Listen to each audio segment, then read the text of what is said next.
we are still running a system of public education that is built for a different economic era.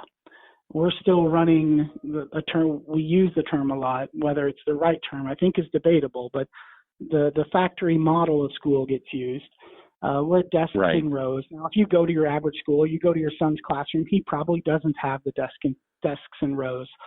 But there's still a lot of lingering components of a system that we built a century ago, such as all the disciplines divided out into their own subjects and very little sort of multidisciplinary work. That's not how the world works. When you're out trying to solve an engineering challenge, you're trying to solve a bunch of different challenges emerging from different disciplines as you are actively building that new product.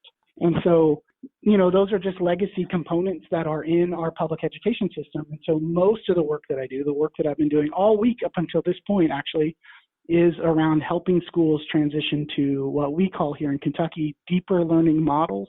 And that is starting to get to the core structures of school, such as all those different disciplines divided up, and begin to sort of work our way through that and find ways to bring multidisciplinary projects that lead to performances and assessments, that lead to public defenses of student work, a lot of authenticity into the everyday experience of school for kids.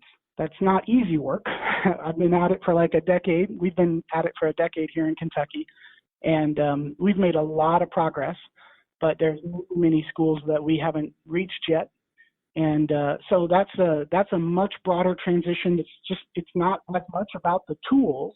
The tools are an important part of that story because the internet, is such a powerful, game-changing platform that kids need to be able to access. But that really is much more about the structures of school. So I get to work on both of those things, and so it makes my work really interesting on an everyday basis.